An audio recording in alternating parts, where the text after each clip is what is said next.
A articulação temporomandibular, ou ATM, ela fica localizada aqui em frente à orelha e é uma articulação das mais complexas do corpo.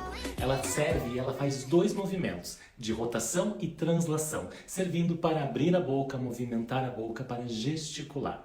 A articulação temporomandibular, ela pode dar alguns barulhos, alguns estalos, estalidos ou ainda algumas crepitações. É importante que um profissional da saúde saiba avaliar e saiba entender e diagnosticar todos esses barulhos articulares. Esses barulhos articulares, eles têm umas causas específicas e eles têm tratamentos específicos também. Procure um profissional especializado.